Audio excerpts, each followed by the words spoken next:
নমস্কাৰ the burning টপিকলৈ স্বাগতম জনাইছো মই দীপক শৰ্মাই দ্য বাৰ্নিং টপিকত এটা জ্বলন্ত সমস্যাৰ কথা আজি আমি পাতিব বিচাৰিছো শেহতীয়াভাৱে চৰ্চিত হৈছে সমগ্ৰ ৰাজ্যৰ ভিন্ন প্ৰান্তত হয় শেহতীয়াভাৱে যুৱ প্ৰজন্মৰ একাংশই যে দেখা গৈছে সোশ্যাল মিডিয়া যদি আপুনি চাই বা বিভিন্ন প্ৰসংগ আপুনি যদি চাই তেনেহলে দেখা গৈছে যে বিদ্ৰোহী সংগঠনৰ প্ৰতি কৰবাত নহয় কৰবাত আকৃষ্ট হোৱা যেন দেখা গৈছে আৰু হঠাৎ যেন এক প্ৰকাৰ উজান উঠাৰ নিচিনা এক পৰিৱেশৰ সৃষ্টি হৈছে চিন্তনীয় এই বিষয় আৰু এই বিষয়ে আমি কথা পাতিম এই যে আসলতে ইয়াৰ কাৰণ কি আৰু এটো কিমান সিৰিয়াস এই ঘটনাটো কিমান গম্ভীৰভাৱে লব লাগিব আৰক্ষীৰ বাবে কিমান ডাঙৰ প্ৰত্যাহ্বান ৰাজনৈতিক নেতাসকলৰ বাবে কিমান ডাঙৰ সকিয়নি সকলো বিষয় সামৰি বিষয়টোৰ গভীৰৰ পৰা গভীৰতম যি কাৰণসমূহ আজি বিশ্লেষণ কৰাৰ চেষ্টা কৰিম কাৰণ সাধাৰণতে বহু কথা পতা হৈছে ইয়াৰ ওপৰত কিন্তু গভীৰভাৱে আমি বিশ্লেষণ কৰাৰ চেষ্টা কৰিম এই ঘটনাৰ আজিৰ কেবাগৰাকী অতিথি ষ্টুডিঅ'ত উপস্থিত আছে বিশিষ্ট অধিবক্তা নেকিবুৰ জামান ডাঙৰীয়া স্বাগতম জনাইছো আৰু পুনপটীয়া সম্প্ৰচাৰত থাকিব গুৱাহাটী বিশ্ববিদ্যালয়ৰ জ্যেষ্ঠ অধ্যাপক ডক্টৰ অখিল ৰঞ্জন দত্ত ডাঙৰীয়া স্বাগতম জনাইছো ডক্টৰ ডাঙৰীয়া আলোচনাপন্থী আলফা নেতা মৃণাল হাজৰিকা ডাঙৰীয়া আছে আমাৰ ষ্টুডিঅ'ত বিজেপি দলৰ মুখপাত্ৰ ৰূপম গোস্বামী ডাঙৰীয়া আৰু কংগ্ৰেছ দলৰ মুখপাত্ৰ কমল কুমাৰ মেধি ডাঙৰীয়া আছে প্ৰাগ নিউজৰ editor in chief Ajit Kumar ভূঞাই এই সমগ্ৰ স্পৰ্শকাতৰকো কৈছো যে যথেষ্ট স্পৰ্শকাতৰ আৰু গম্ভীৰ বিষয় ৰাজ্যৰ বৰ্তমান আৰু ভৱিষ্যতৰ বাবে এডিটৰ্ছ ভিউ আগবঢ়াব কিন্তু প্ৰথমতে মই নেকিবুৰ জামান ডাঙৰীয়া আপোনাৰ পৰা আৰম্ভ কৰিব বিচাৰিছো আজি বিষয়টো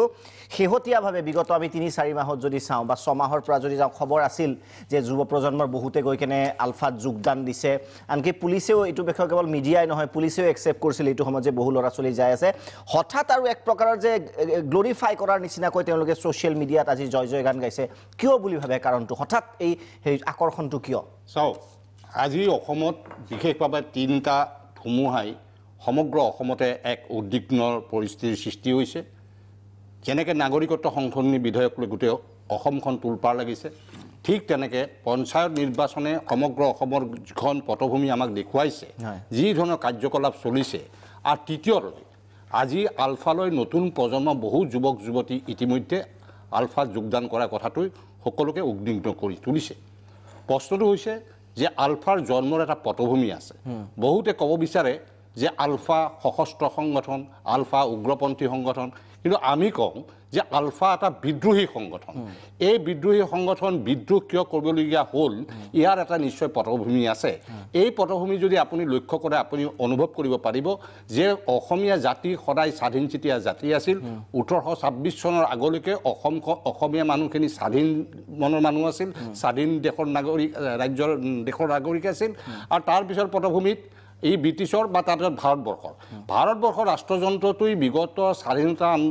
স্বাধীনতা পোৱাৰ পিছৰ পৰা আমি লক্ষ্য কৰিছোঁ যে ভাৰতবৰ্ষৰ এক অংগৰাজ্য অসম এই অসমৰ ওপৰত যেনেধৰণে শোষণ নিপীড়ন দমন আৰু ইয়াৰ পৰা যেনেকৈ সম্পদ লুণ্ঠনৰ বাবে অসমত যেতিয়া গণতান্ত্ৰিক অধিকাৰ সাব্যস্ত কৰিব নিদিয়া এক পৰিৱেশ হৈছিল ১৯৭৯ চনৰ ৭ এপ্ৰিল তাৰিখে যেতিয়া আলফাৰ প্ৰথম জন্ম হৈছিল তেনেধৰণৰ বিষয়বস্তুৰ ওপৰত কাৰণ তেওঁলোকৰ জন্ম লগ্নৰ পৰা আমি তেখেতসকলৰ বিভিন্ন দিশ আমি পৰ্যালোচনা কৰিছোঁ পৰ্যবেক্ষণ কৰিছোঁ আৰু সময়ে সময়ে তেওঁলোকে এই অসমৰ সশস্ত্ৰ সংগ্ৰামলৈ যোৱাৰ মূল পটভূমিটোৱে আছিল যে শোষিত নিপীড়িত জনগণৰ মুক্তিৰ বাবে তেওঁলোকে নিজৰ পৰিয়ালৰ পিতৃ মাতৃ ভগ্নী ভাতৃসকলক এৰি তেওঁলোকে পাহাৰলৈ সেই কাইটিয়া বেৰৰ মাজলৈ কাইটিয়া তাৰৰ মাজলৈ কিয় যাবলগীয়া হ'ল এই কথাখিনি আমি যদি পৰ্যালোচনা নকৰোঁ আলফা সশস্ত্ৰ সংগ্ৰামী আলফা উগ্ৰপন্থী আলফা মানে হত্যাকাৰী দল বুলি বিভিন্ন বুদ্ধিজীৱী বিভিন্ন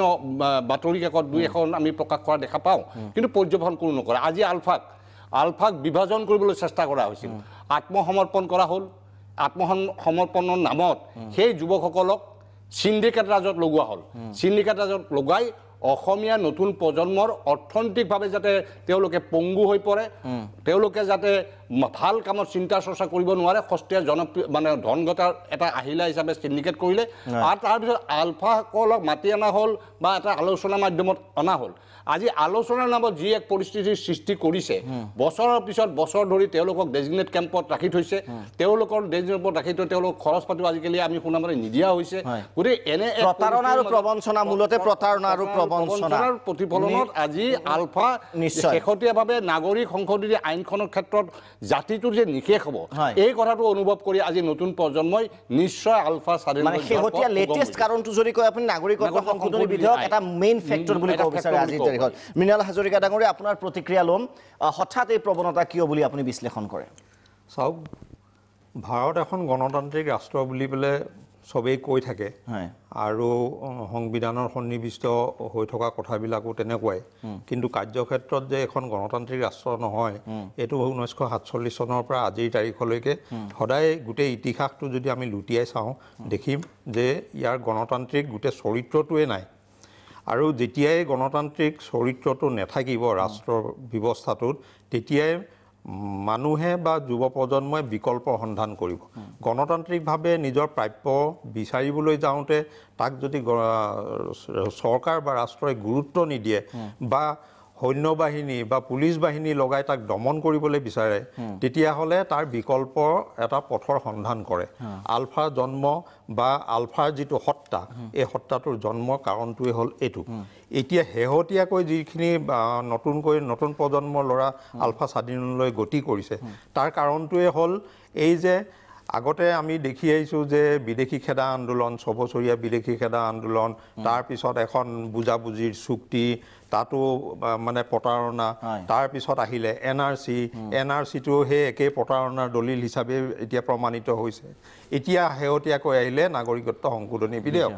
আৰু এই যে বাৰংবাৰ ৰাষ্ট্ৰই যে অসমৰ খিলঞ্জীয়া মানুহৰ অস্তিত্ব ধ্বংস কৰিবৰ কাৰণে কৰি থকা এই ষড়যন্ত্ৰবিলাক প্ৰতিহত কৰিবলৈ বা প্ৰতিবাদ কৰিবলৈ গণতান্ত্ৰিকভাৱে আগবাঢ়ি গৈছে যদিও প্ৰতিবাৰে ইয়াৰ গণতান্ত্ৰিক এই পন্থাটোক গুৰুত্ব দিয়া হোৱা নাই দমন কৰা হৈছে অত্যাচাৰ কৰা হৈছে তাৰ ফলশ্ৰুতিত নতুন প্ৰজন্মই সহস্ত্ৰ পন্থালৈ যাবলৈ বাধ্য হৈছে নিশ্চয় আৰু আপুনি কৈছে অন্যান্য কাৰণৰ মূলত আপুনি কৈছে হিন্দু নাগৰিকত্ব সংশোধনী বিধেয়ক এটা মেইন ফেক্টৰ হয় আৰু আনুষংগিক কাৰণৰ সৈতে ডক্টৰ অখিল ৰঞ্জন দত্ত ডাঙৰীয়াৰ ওচৰলৈ যাম দত্ত ডাঙৰীয়া দুগৰাকী পলিটিকেল ৰিপ্ৰেজেণ্টেটিভ আছে কিন্তু তেওঁলোকৰ যোৱাৰ পূৰ্বে মই আপোনাৰ ওচৰলৈ আহিব বিচাৰিছোঁ মূলত নেকিবুৰ জামান ডাঙৰীয়া আৰু যদি আমি মৃণাল হাজৰিকা ডাঙৰীয়াৰ কথাটো শুনো মূলত হিন্দু নাগৰিকত্ব বিধেয়কৰ প্ৰতি এক প্ৰকাৰৰ বিদ্ৰোহ ঘোষণা কৰি এই কাৰ্য শেহতীয়া ঘটনা প্ৰবাহ হৈছে বুলি কৈছে আপুনি কিদৰে বিশ্লেষণ কৰিব এই ঘটনা প্ৰবাহক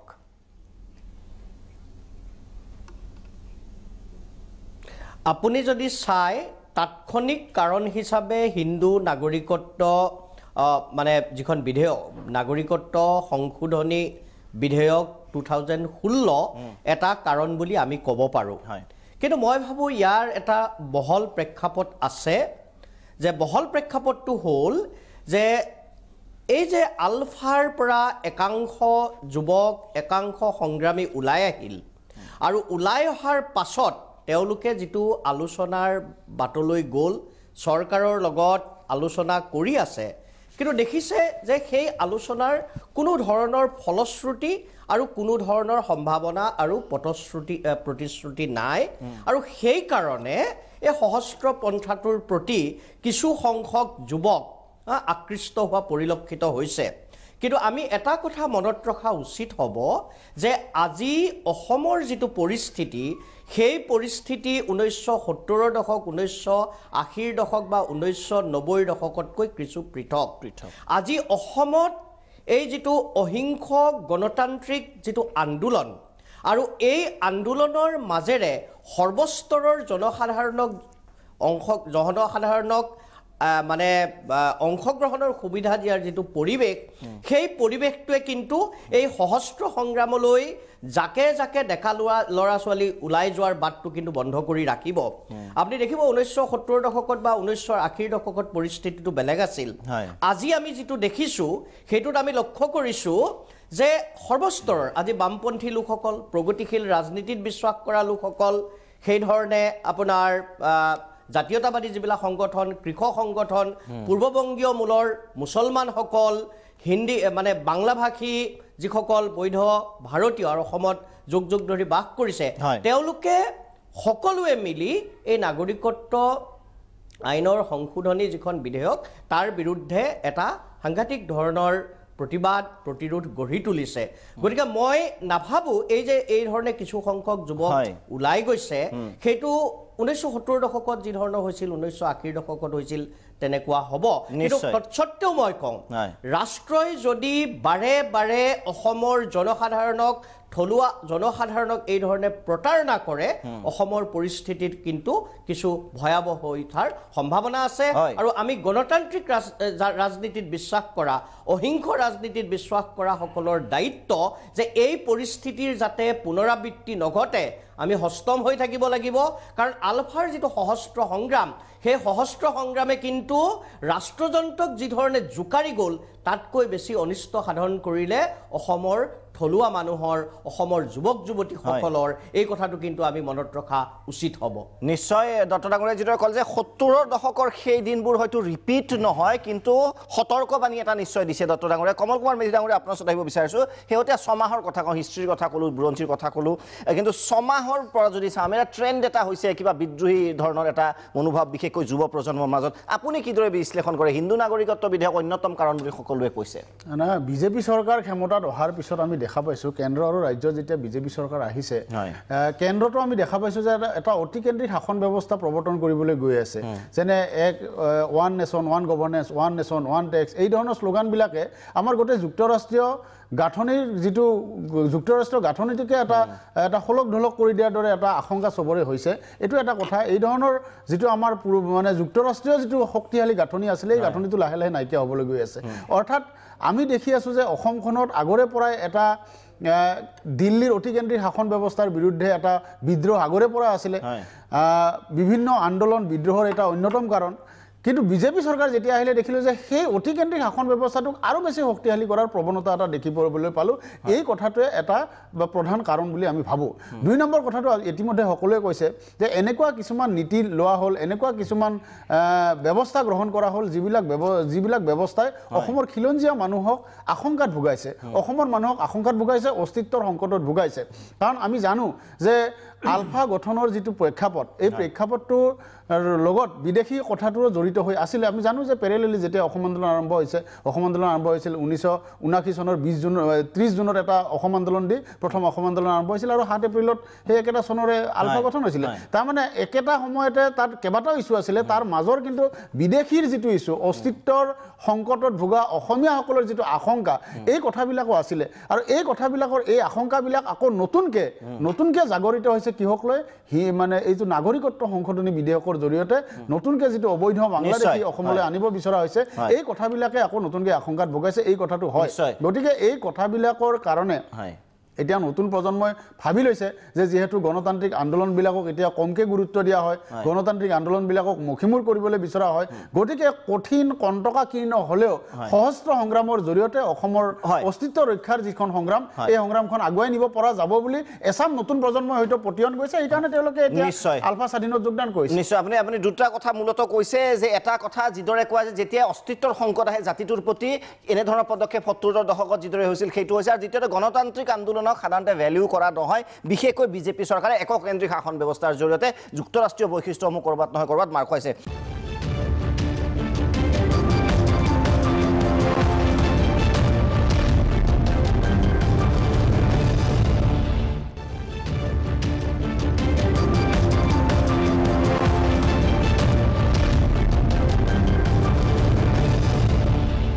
ৰূপম গোস্বামী ডাঙৰীয়া আপোনাৰ ওচৰত আহিব বিচাৰিছোঁ শেহতীয়া ট্ৰেণ্ড চৰকাৰ ৰাজ্যটো বিজেপি কেন্দ্ৰটো বিজেপি গতিকে এই প্ৰৱণতাৰ বাবে ক'ৰবাত নহয় ক'ৰবাত ৰেছপন্সিবিলিটি বা যিটো দায়িত্ব সেইটো বিজেপিয়ে নিশ্চয় ল'ব লাগিব কি কয় ৰূপম গোস্বামী ডাঙৰীয়া প্ৰথমতে মই আজি আপোনাক ধন্যবাদ জনাইছোঁ যে এই বিষয়টো আপোনালোকে আলোচনা হিচাপে লৈছে এইকাৰণে কাৰণ যে আজি যিসকল যুৱক ইয়াৰ প্ৰতি আকৃষ্ট হৈছে তেওঁলোকৰ সেই বয়সটো খুব বেয়া কাৰণ মই নিজেও দুবাৰ আলফাত যোগদান কৰিব গৈছিলোঁ কিন্তু কিবা নহয় কিবা কাৰণত যোৱা নহ'ল 1983 চনত আমি অসম আন্দোলনত তেতিয়া সৌদ অসম ছাত্ৰ সন্থাৰ লগত জড়িত আছিলোঁ গতিকে নিজে গৈ পেলাই সেইদিনাখন আমি ঘৰৰ পৰা ওলাই আহিও কিবা কাৰণে যোৱা নহ'ল যাক কি নহওক সেই বয়সত এটা সেনেকুৱা ট্ৰেণ্ড এটা থাকে আৰু এটা কথা মই উপলব্ধি কৰোঁ যে আজি মই বোকাচতীয়া ৰাজনীতি নকৰোঁ এইকাৰণে নকৰোঁ মই কংগ্ৰেছক বৰ বেছি আক্ৰমণ কৰি কথা নকওঁ যদিও মোৰ বহুত আছে কিন্তু এইকাৰণে নকওঁ কাৰণ এই সমস্যাটো এটা সমাজৰ ব্যাধি গতিকে সেইকাৰণে এনেকুৱা এটা মই বিশ্লেষণ দিব বিচাৰোঁ যিটোৱে নেকি সঁচা অৰ্থত এই সমাজখনক আকৌ এক কৰি ৰাখিব বিচাৰে যাতে আমি এনেকুৱা এটা মেছেজ নাযায় টক শ্ব'ৰ পৰা যাতে মানুহ সশস্ত্ৰ সংগ্ৰামৰ প্ৰতি আকৰ্ষিত হয় কাৰণ সশস্ত্ৰ সংগ্ৰামে বিশ্বৰ ক'তো একো ধৰণৰ তাৰ ৰিজাল্ট আনিব পৰা নাই তাৰ সমাধান উলিয়াব পৰা নাই যাকে নহওক এটা কথা বাৰে বাৰে কোৱা হয় যে ৰাষ্ট্ৰ মানে এই ৰাজ্যবিলাক যদি নাথাকেই তেতিয়া ৰাষ্ট্ৰৰ এক্সিষ্টেঞ্চ নাই এই গোটেই ৰাজ্যবিলাক সকলো মিলিয়ে ৰাষ্ট্ৰটো হৈছে আমি সৰুতে যেতিয়াৰ পৰা আমি শুনিছোঁ যে ৰাষ্ট্ৰ আমাক দিল্লীয়ে প্ৰতাৰণা কৰিছে মইতো ভাবোঁ যে আমাৰ সেনেকুৱা ৰাজনৈতিক নেতা বা আমাৰ জাতীয় নেতা বা আমাৰ ধৰ্মীয় নেতা বা যিয়ে নহয় যি সামাজিক নেতা আমাৰ জন্ম হোৱা নাই যোনে আমাক ভাল প্ৰদৰ্শন কৰিব পাৰে শংকৰদেৱৰ পিছতেই আমি সেনেকুৱা ধৰণৰ জাতি গঠন প্ৰক্ৰিয়াই হওক অৰ্থনৈতিকভাৱে উন্নয়নে হওক আমি সৰুতে তেজ দিম তেল নিদো চিঞৰিছিলোঁ কিন্তু আজি এনেকুৱা এটা পৰিৱেশ আজি তেল আমি বেলেগ ৰাজ্যৰ পৰা আনিব লগা হৈছে গতিকে যিটো আমাক বাৰে বাৰে কোৱা হয় যে আমাৰ লুণ্ঠন আজিৰ তাৰিখত অসমত একোৱেই নাই যে লুণ্ঠনৰ কথা নাই আজি যিহেতু অসমত নাই আমি বেলেগ ৰাজ্যৰ পৰা দিছোঁ আমি এক ভাল ভাৰতীয় আমি এক অসমীয়াটো নিশ্চিতভাৱে হওঁ অসমীয়াটো কেতিয়াও কোনো অস্বীকাৰ কৰিব নোৱাৰে আমি এক ভাল ভাৰতীয় বুলি হ'ব লাগিব আৰু এই গোটেই কথা বতৰাবিলাক নাজানো এটা সময়ত যেতিয়া আণ্ডাৰগ্ৰাউণ্ডত গৈছিলে যোনেই নগৈছিল তেওঁলোকে ফটো নাৰাখিছিলে টোটেলি আণ্ডাৰগ্ৰাউণ্ড কৰিছিলে যে বস্তুটোত আলফাত যিসকল গৈছিল সেই সময়ত যে গোটেই তেওঁলোকৰ ফটো গুপ্তভাৱে ৰাখিছিলে নাম লুকাই ৰাখিছিলে কিন্তু এতিয়া ধৰক আজিকালি ফেচবুকৰ বা আজি ট্ৰেণ্ড চেঞ্জ হৈছে যে তেওঁলোকে দি পেলাই কৈছে যে হয় মই গৈছোঁ এটা প্ৰৱণতা এটা বেলেগ ধৰণৰ এটা হৈছে সেইটো এটা আমি চিন্তা চৰ্চা কৰা হিন্দু নাগৰিকত্ব বিধেয়ক ফেক্টৰ হয়নে নহয় আপোনাৰ মতে যিসকলে বিশ্লেষণ কৰিছে যে সেইটো এটা ভীতি যে আমি অস্তিত্বৰ সংকটত মই নাভাবোঁ এইকাৰণে নাভাবোঁ কাৰণ হিন্দু নাগৰিকত্ব বিষয়টো সম্পূৰ্ণভাৱে কিছু মানুহে এনেকুৱা এটা আভাস দিছিলে যে 1,90,00,000 মানুহ বাংলাদেশৰ পৰা অসমলৈ আহি যাব কিছুমান ভুৱা তথ্য দিছিলে য'ত বাংলাদেশত প্ৰকৃততে হিন্দু মানুহ 1,90,00,000 নাইয়ে 1,40,00,000 আছে এইখিনিতে মই আপোনাক এটা কথা এইকাৰণে উনুকিয়াব বিচাৰিছোঁ 2014 চনত মোক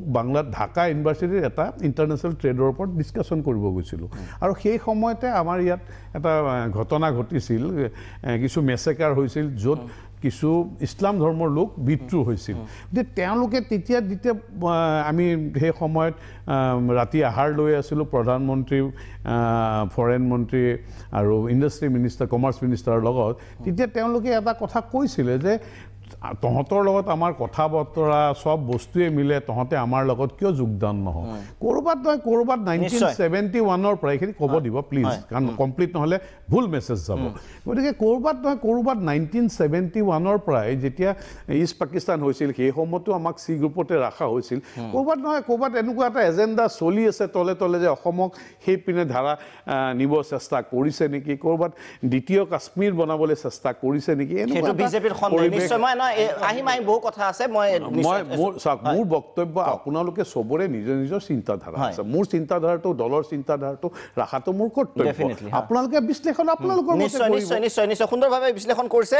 নিজৰ দৃষ্টিভংগীৰে মই অজিত কুমাৰ ভূঞা ডাঙৰীয়াৰ ওচৰলৈ যাম দুটা প্ৰসংগ কিন্তু মই অন্ততঃ তেখেতক পৰৱৰ্তী সময়ত প্ৰশ্ন কৰিম এটা ষ্টেটমেণ্ট যিটো মোৰ গ্ৰহণযোগ্য হোৱা নাই যে অসমত আজি একোৱেই নাই বুলি কৈছে ৰূপম গোস্বামীয়ে আৰু কি এংগেলেৰে কৈছে তেখেতৰ পৰা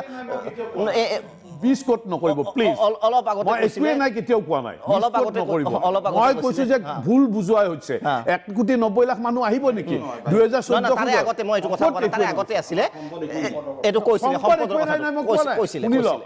অসমত সম্পদবিলাক যিবিলাক আছিল আজি নাইকিয়া হৈছে আজি আমি তেল বাহিৰৰ পৰা আনিব লগা হৈছে একোৱে নাই বুলি শব্দটো ব্যৱহাৰ কৰিছিলে মই দেখুৱাই দিম যদি আপুনি আপত্তি কৰিছে শুনক আপুনি প্ৰত্যেকটা কথাৰ মোৰ কি সেন্স মই কোনটো সেন্সত কৈছো সেইটো আপুনি বুজিবলৈ আপুনি যিকোনো মিনিং কৰিব পাৰে প্ৰত্যেকটা কথাৰ আপুনি এটা পজিটিভ ল'ব পাৰে এটা নিগেটিভ ল'ব পাৰে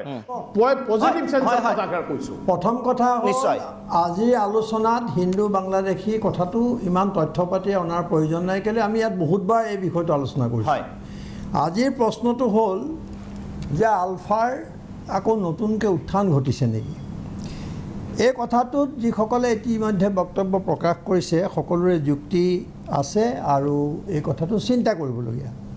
কিন্তু আলফা মই নাভাবোঁ যে হঠাৎ আজি কিবা এটা হৈছে ইয়াৰ আগতেও যেতিয়া অসম আন্দোলন হ'ল আমি অলপ পিছলৈ ঘূৰি চাব লাগিব সেই অসম আন্দোলনৰ পিছত যেতিয়া অসম গণ পৰিষদ নামৰ দলটো চৰকাৰ গঠন হ'ল এই ল'ৰাবিলাকে সেই আন্দোলনটো যিমান আশাৰে জঁপিয়াই পৰিছিল চুক্তি স্বাক্ষৰ হোৱাৰ পিছত আৰু বিশেষভাৱে চৰকাৰখন গঠন হোৱাৰ পিছত সেই মানুহবিলাক বা সেই ডেকা ল'ৰাবিলাক সম্পূৰ্ণ বিচ্ছিন্ন হৈ গ'ল কাৰণ দিছপুৰলৈ আহি তেওঁলোকে তেওঁলোকৰ নেতাসকলক যিসকলৰ লগত মিলি তেওঁলোকে আন্দোলন কৰিছিল এদিন তেওঁলোকৰ ঘৰতো তেওঁলোকে আনকি প্ৰৱেশ কৰিব নোৱাৰা হ'ল গতিকে অসম চুক্তিৰ অৱস্থাটো লাহে লাহে যিফালে গতি কৰিলে আৰু সেই সময়ে চৰকাৰখনৰ যিটো ব্যৱহাৰ যিবোৰ কাম কাজ লাহে লাহে তেওঁলোকে যি ধৰণৰ এটা গণবিৰোধী অৱস্থান গ্ৰহণ কৰিলে সেই পৰিপ্ৰেক্ষিততেই এটা সহস্ত সংগ্ৰামৰ কথাৰ আচলতে আবিৰ্ভাৱ হ'ল কিছুমান যুৱকে অনুভৱ কৰিলে যে স্বাধীন অসমৰ বাবে যুঁজ কৰিব লাগিব আৰু অসমৰ ভূমিত অসমীয়াৰ অস্তিত্বৰ কাৰণে থলুৱাৰ অস্তিত্বৰ কাৰণে সহস্ত সংগ্ৰামৰ বিনে গতি নাই এইটো আমি ইয়াত সমৰ্থন কৰোঁ বা নকৰোঁ আমি ইয়াত ষ্টুডিঅ'ত বহি আমি যি ধৰণে কথাবোৰ চিন্তা কৰিম আজি অগণন যুৱকে বা যুৱতীয়ে সেই ধৰণে কেতিয়াও চিন্তা নকৰে আজি আমি পৃথিৱীৰ ইতিহাসত যদি চাওঁ দেখিম যে যুৱকেই সদায় বিদ্ৰোহ কৰিছে যুৱকেই সদায় বিপ্লৱ কৰিছে যুৱকে সদায় আন্দোলন কৰিছে ডাঙৰসকলে তাত ক'ৰবাত সহায় কৰিছে ক'ৰবাত নেতৃত্ব দিছে অভিজ্ঞতা কামত লগাইছে কিন্তু মূল শক্তিটো হ'ল যুৱ শক্তি গতিকে এই যুৱ শক্তিক যিটো মনৰ যিটো তেওঁলোকৰ ক্ষোভ আৰু বেদনা ভৱিষ্যতৰ প্ৰশ্নত তেওঁলোকৰ যিটো উদ্বিগ্নতা সেই গোটেই কথাবোৰ অগ্ৰাহ্য কৰি আমি ইয়াৰ কোনো সমাধান বিচাৰি নেপাম গতিকে তাৰপিছত লাহে লাহে লাহে লাহে আলফাত ইমান এটা হয় সেই সময়ত এটা আৱেগিক কথাও হ'ল এক ধৰণৰ চহৰীয়া যিবোৰ ল'ৰাই আলফাত অংশগ্ৰহণ কৰিলে তেওঁলোকে ওলাই আহিবলৈও বেছি পৰ নালাগিল আৰু আটাইতকৈ ডাঙৰ কথা যে আজি মৃণাল হাজৰিকাৰ দৰে নেতায়ো তেখেতসকলৰ দৰে নেতায়ো আলফাৰ পৰা ওলাই আহিবলৈ এদিন বাধ্য হ'ল এই বিষয়টোলৈ মই যাব খোজা নাই কিন্তু আমি বাৰে বাৰে কৈ আছোঁ যে অসমৰ জাতীয় প্ৰশ্ন যেতিয়ালৈকে সমাধান নহয় তেতিয়ালৈকে আলফাৰ দৰে সংগঠন বা পৰেশ বৰুৱাৰ দৰে ব্যক্তিৰ প্ৰাসংগিকতাও কেতিয়াও শেষ নহয় এইটো বিভিন্ন চিন্তাশীল ব্যক্তিয়ে সমাজ বিজ্ঞানীয়ে এই কথাটো কৈ আছে তাৰ এটা যুক্তিযুক্ততা আছে গতিকে আজি এটা সময় যেতিয়া অসম গণ পৰিষদ থকাৰ পিছত যেতিয়া এটা সামৰিক অভিযান আৰম্ভ হ'ল বহুতে তাক জাতিধ্বংসী সামৰিক অভিযান বুলি ক'লে এটা মানৱ অধিকাৰ ব্যাপক হাৰত উলংঘনৰ ঘটনা আমি বিভিন্ন গাঁৱে ভূঞে গৈ সেই তথ্য আহৰণ কৰিলোঁ তাৰপিছত যেতিয়া আমি প্ৰত্যাহ্বান জনালোঁ সেই প্ৰত্যাহ্বানবিলাক চৰকাৰে গ্ৰহণ নকৰি তেওঁলোকে এটা ৰিপ্ৰেছিভ যিটো তেওঁলোকে মেজাৰ বুলি কওঁ সেই ধৰণৰ এটা তেওঁলোকে কঠোৰ এটা ব্যৱস্থা গ্ৰহণ কৰিলে সেই ল'ৰাবোৰ কিন্তু এইটো কথা কোৱা হ'ল তেতিয়া সমাজ বিজ্ঞানীসকলে এইটো কথা কৈছে আৰু আমাৰ যেতিয়া তিনিলানি আলোচনা হৈছিল নতুন দিল্লীত তাৰ ময়ো আছিলোঁ এগৰাকী সদস্য আমি কৈছিলোঁ যে আলফাক ডিভাইড কৰি দুৰ্বল কৰি দুভাগ কৰি কেতিয়াও এই সমস্যাৰ সমাধান বিচাৰি পোৱা নাযাব গতিকে ইয়াৰ প্ৰশ্নটো ৰাজনৈতিক প্ৰশ্ন কিন্তু ডাঙৰ কথা হৈছে যে নতুন দিল্লীয়ে হওক দিছপুৰ তেওঁলোকৰ মানে নিৰ্দেশত চলি থকা দিছপুৰৰ এটা সদায় দৃষ্টিভংগীটো যে অসমৰ জাতীয় সমস্যাক জাতীয় আন্দোলনক তেওঁলোকে সদায় এটা আইন শৃংখলা পৰিস্থিতি বুলি বিবেচনা কৰি আহিছে আৰু আইন শৃংখলা বুলি বিবেচনা কৰাৰ কাৰণে তেওঁলোকে সমাধান সূত্ৰটো সামৰিক সমাধানৰ বাহিৰে তেওঁলোকে আন সমাধান বিচাৰি পোৱা নাই গতিকে সদায় এক ধৰণৰ এটা সামৰিক দৃষ্টিভংগী থাকে যিটো তেওঁলোকে কেতিয়াও এতিয়াও আমি দেখা পাইছোঁ যে এক ধৰণৰ প্ৰপগেণ্ডা তেওঁলোকে আৰম্ভ কৰিছে চৰকাৰে বৰং বিভিন্ন সময়ত কয় যে যেতিয়ালৈকে উন্নয়ন নহ'ব নিবনুৱা সমস্যাৰ সমাধান নহ'ব তেতিয়ালৈকে এই সমস্যাবোৰ থাকি যাব আমি 60ৰ দশকত দেখিছিলোঁ যে পশ্চিমবংগত কিমান কঠোৰ হাতেৰে নক্সালসকলক দমন কৰা হৈছিল কিন্তু আজি কোৱা হ'ব নেকি যে নক্সালবাৰী শেষ হ'ল আজি ভাৰত চৰকাৰৰ মূৰৰ কামোৰণিকিও নক্সালবাৰী আন্দোলন দেশৰ ভালেকেইখন প্ৰদেশত ই বেলেগ ধৰণে বিয়পি পৰিছে চৰকাৰৰ মূৰৰ কামোৰণিত পৰিণত হৈছে এই কথাবোৰ বাদ দি কেতিয়াও আলোচনা নহয় বৰং অসমৰ সমস্যাটো অলপ বেলেগ কাৰণ ইয়াত বহুত জাতি জনগোষ্ঠীৰ বসবাস আৰু এখন স্পৰ্শকাতৰ ৰাজ্য এটা বহুতে বিভক্ত এখন সমাজ ইয়াত থলুৱা মানুহখিনিয়ে অস্তিত্বৰ সংকটত এনেধৰণে ভুগিছে তাৰ লগত ভোটৰ ওপৰত দানা হোৱাৰ দৰে তেওঁলোকে পৰিৱৰ্তন গোটেই মূল কথাটো মই ভাবোঁ যে এটা ব্যৱস্থাটোৰ ব্যৰ্থতা গোটেই ছিষ্টেমটো ফেইল কৰিছে যিটো কথা বহুতে কৈছে যে তেওঁলোকে দেখিছে যে বাৰে বাৰে পৰিৱৰ্তন নামত চৰকাৰ গঠন হয় আকৌ সমস্যাবোৰ একে থাকে 2 কোটি মানুহক এবছৰত সমাধান কি কয় সংস্থাপন দিয়াৰ কথা উঠিছিল এতিয়া 2 লাখকো দিব নোৱাৰা অৱস্থালৈ গুচি গৈছে গতিকে তেওঁলোকে উন্নয়ন দেখা নাই পৰিৱৰ্তন দেখা নাই এইখন চৰকাৰ আহিলে এই চৰকাৰখনে অন্য সমস্যাটো সমাধান কৰিব নোৱাৰিলে যি সিন্ডিকেটৰ বিৰুদ্ধে কৈছিলে সেই হয়তো আজি ৰূপম গোস্বামীয়ে খং কৰিব কাৰণ তেওঁ সিন্ডিকেট দেখুৱাই দিবলৈ কৈছিলে কিন্তু তেওঁলোকৰ শাসক দলৰ পৰা আজি এইবোৰ অভিযোগ উঠিছে নিতৌ দেখুৱাই আছে সংবাদ মাধ্যমত গতিকে এইবোৰ বাদ দিও তেওঁলোকে আটাইতকৈ জাতিটোৰ বিৰুদ্ধে যিখন হিন্দু নাগৰিকত্ব যিখন সংশোধনী বিধেয়ক আনিলে সেই জলাজুইত ঘিউ ঢালিলে কিন্তু ল'ৰাবোৰে দেখিলে যে যুৱকসকলে দেখিছে যুৱতীসকলে দেখিছে যে গণতন্ত্ৰ ক'ত আজি গণতন্ত্ৰ ঠাইত এতিয়া কি ধৰণৰ এটা ব্যৱস্থা আহিছে গতিকে তেওঁলোকে অনুভৱ কৰিছে যে এটা গণতন্ত্ৰ বিফল হৈছে ইয়াত যদি গণতান্ত্ৰিক দাবীবিলাকে মানি লোৱা নহয় মই অখিল গগৈ সমুজ্জ্বল ভট্টাচাৰ্যক বহুবাৰ কৈছোঁ যে আপোনালোকৰ দাবীবোৰ কোনটো একোৱে মানি লোৱা নহ'ব তেতিয়াহ'লে ল'ৰাবোৰে কি কৰিব কেতিয়াও আচুলে নাহে কেতিয়াও কৃষক মুক্তি সংগ্ৰাম সমিতিলৈ নাহে মই অখিল ৰঞ্জনৰ যিটো ব্যাখ্যা মই মানি লৈছোঁ কিন্তু তেওঁলোকে তালৈ কেতিয়াও নাহে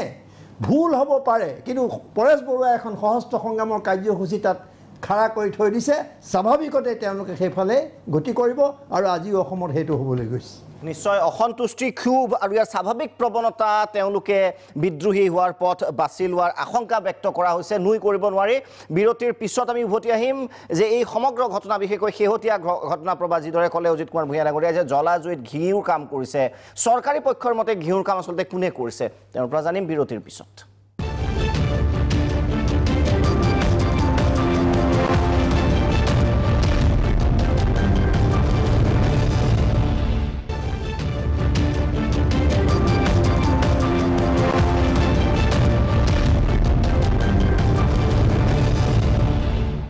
উভতি আহিছোঁ বিৰতিৰ পিছত সকলো পেনেলিষ্টে মই ইতিমধ্যে কৈছোঁ যে হিন্দু নাগৰিকত্ব বিধেয়কক মূল কাৰণ বুলি কৈছে আৰু এডিটৰ্ছ ভিউ তাকে কৈছে মই ৰূপম গোস্বামী ডাঙৰ আপোনাৰ ওচৰলৈ যাব বিচাৰিছোঁ যদি আপুনি ইতিমধ্যে কৈছে যে হিন্দু নাগৰিকত্ব বিধেয়ক ইয়াৰ ফেক্টৰ নহয় যদি সেইটো ফেক্টৰ নহয় ফেক্টৰটো কি বুলি ভাবে অকণমান যদি ডাইৰেক্টলি যদি আপুনি বিশ্লেষণ কৰি দিয়ে মই একজেক্টলি ফেক্টৰ নহয় বুলি আপোনাক কোৱা নাই ইয়াক এটা ৰিচাৰ্চ কৰাৰ প্ৰয়োজন আছে হয় কাৰণ আগতে মই আগতেও কৈছোঁ যে আগতে যেতিয়া আণ্ডাৰগ্ৰাউণ্ডত গৈছিলে সকলো কথাবোৰ গুপ্ত কৰি ৰাখিছিল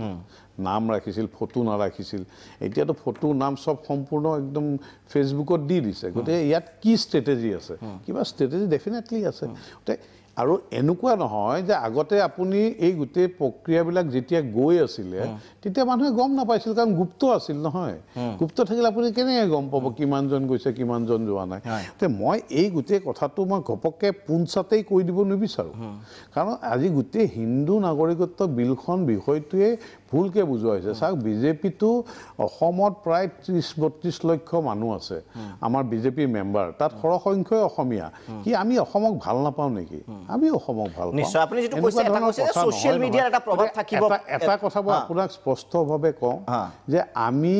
খিলঞ্জীয়াৰ বিৰুদ্ধে হোৱা কোনো কাম কৰিবলৈ নিদিওঁ এটলিষ্ট অন্তত মই থাকালৈকে মই আপোনাক স্পষ্টতাৰে কৈছোঁ যে আজি গোটেই আমি যুঁজিম একদম স্পষ্ট কৈছোঁ যে আমি খিলঞ্জীয়াৰ স্বাৰ্থ সুৰক্ষিত অসমত কৰিম আৰু আমি যি জাতি মাতি ভেটিৰ কথা কৈছোঁ সেইটোক আমি কৰিহে মোৰ প্ৰশ্নৰ উত্তৰটো যদি সোশ্যাল মিডিয়াৰ এটা প্ৰভাৱ আছে বুলি আপুনি ক'ব বিচাৰে বয়সৰো অলপ প্ৰভাৱ থাকিব পাৰে বুলি আপুনি নিশ্চয় নেকিবোৰ জামান আছে নেকিবোৰ জামান ডাঙৰ এই বিষয়টো এনেকুৱা ধৰণেও আমি ল'ব লাগিব এটা ফেক্টৰ যে অসম চুক্তি প্ৰত্যাখ্যাত কৰি যিখন অসম চুক্তি কৰাৰ পিছতো বিতৰ্ক হৈছিল আৰু তেতিয়াও এছাম কিন্তু আলফালৈ গুচি গৈছিল চুক্তিৰ বিৰোধিতা কৰি অসম চুক্তি তাৰ পিছতো প্ৰত্যাখ্যাত যেতিয়া কৰিব বিচাৰিছে য'ত ৮৫৫জন শ্বহীদৰ কেঁচাতেজ আছে সেই চুক্তি প্ৰত্যাখ্যাত কৰি তেওঁলোকে যিখন নাগৰিকত্ব সংশোধনী বিধেয়ক আনিব বিচাৰিছে এই বিধেয়কৰ জৰিয়তে জাতি ভাষা যে নিশ্চিহ্ন হ'ব এইকাৰণে ক'ব পাৰি যে আজি যদি চোৱা যায় ১৯৬০ চনৰ ভাষা আন্দোলন ৰঞ্জিত বৰপূজাৰী প্ৰমুখ্যে ১৭ জনক কিন্তু হত্যা কৰা হৈছিল বঙালীৰ দ্বাৰা লালা বিকেৰে পুলিচৰে হওক বা অন্যান্যসকলে হওক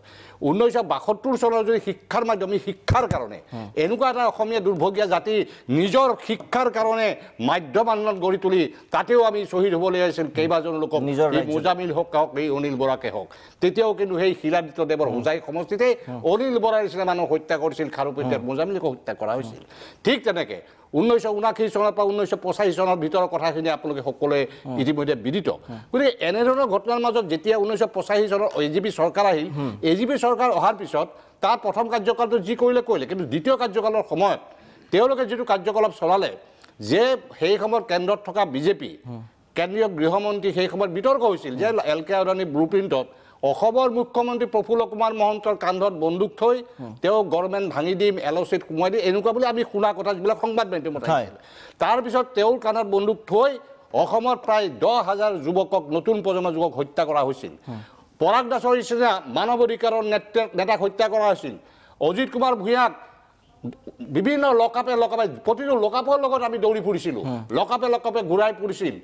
আমাৰ ওচৰত সেই সময়ত গুপ্তঘাতকৰ আমিও নিজস্বভাৱে কিমান পলাই ফুৰিবলগীয়া হৈছিল এই বস্তুবিলাক আমি দেখিছোঁ আজি শেহতীয়াভাৱে ধলাত হত্যা কৰা হ'ল 5জন বঙালী লোকক হত্যা কৰাৰ পিছতো সেই সময় আলফা স্বাধীনৰ পৰা ঘোষণা কৰিলে এইটো আমি হত্যা কৰা নাই অৰ্থাৎ সেই গুপ্তঘাতৰৰ পাতনি আকৌ আৰম্ভ হৈছে নেকি ভৱিষ্যতৰ দিনত আমাৰ ওপৰত এনেধৰণৰ পৰিস্থিতি আকৌ আহিব নেকি অলপ আগত অজিত ভূঞা উল্লেখ কৰিছে যে তেওঁলোকে 2 কোটি নিবনুৱাক সংস্থাপিত কৰিম বুলি কৈছিল 2 লাখ হ'ল তেওঁলোকে 15 কোটি টকাকে প্ৰতিজন মানুহৰ বেংকত একাউণ্টত সোমাম বুলি কৈছিল 1 টকাও নোসোমাল 15 লাখ টকাকে সোমাম বুলি কৈছিল 1 টকাও নোসোমাল বিদেশৰ পৰা টকাবিলাক আনি আমি আমি ধনী হৈ যাম কিন্তু এই সপোনবিলাক দেখা নতুন প্ৰজন্মই যেতিয়া দেখিব APSCত এই ঘটনা টকা পইচাৰ ক্ষেত্ৰত এই ঘটনা অৰ্থনৈতিক আপোনাক মই এজেভাৱে হৈছে আপোনাক বিজেপি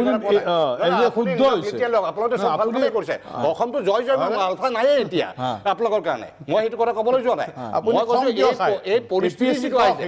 না APSC যে ভাল কাম কৰিছে চৰকাৰ আপোনাৰ চৰকাৰ যে ইমান সুন্দৰকৈ কৰিছে আপোনালোকে কি সুন্দৰকৈ কৰিছে আপোনালোকে সেই ভিতৰত শুনা কেইজনমান ধৰিলে APSC নহয়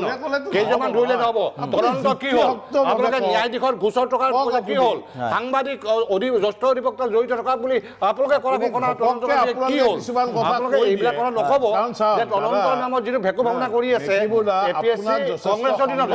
APSC বিভিন্ন ধৰণৰ মানে ফলো কৰে দাদা APSC আপোনালোকে ভুল কথা ক'লে ৰাইজ ভুলকে গুচি যাব নহয় APSC কংগ্ৰেছৰ দিনত এইটো হৈছে মই এটা সিস্টেমত কৈ আছো আজি কংগ্ৰেছৰ দিনত হৈছে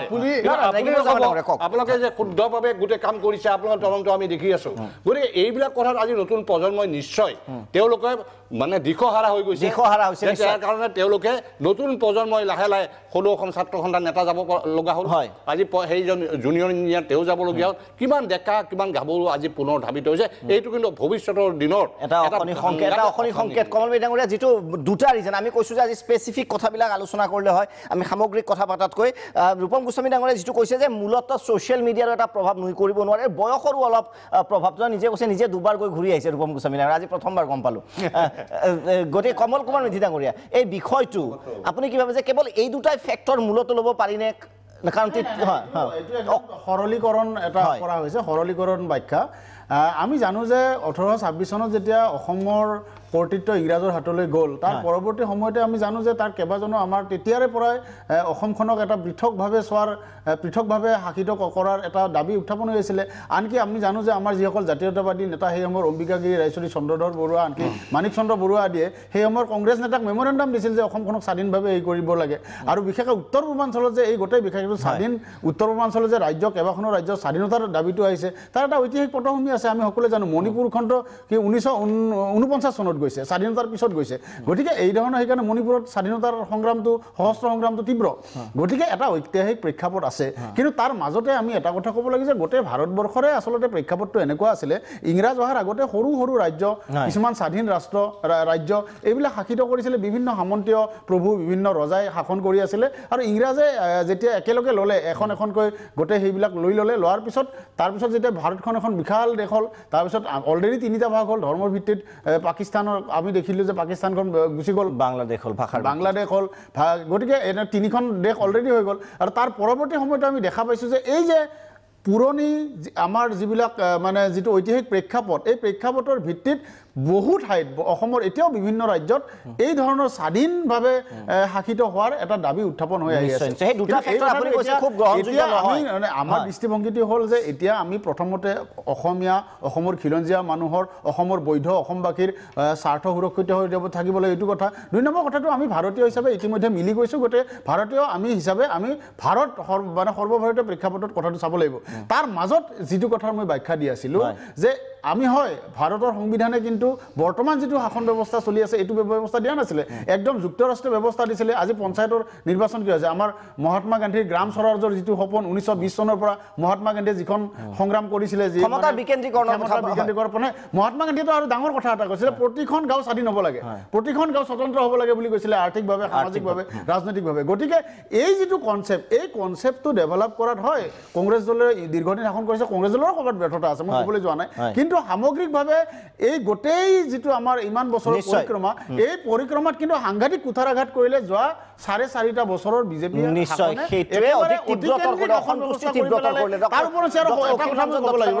যে শিলাদিত্য দেৱৰ দৰে এনেকুৱা কিছুমান মানুহৰ অসমৰ ৰাজনীতিৰ আৱিৰ্ভাৱ দেখাত সৰু কথা যেন লাগে কিন্তু শিলাদিত্য দেৱে যেতিয়া পৰেশ বৰুৱাক একো নাই বুলি কৈ দিয়ে তেতিয়া আকৌ বহু উচ্চতমূলক মন্তব্যৰ ইয়াৰ ভাগ আছে এই ধৰণৰ কথা বিভিন্ন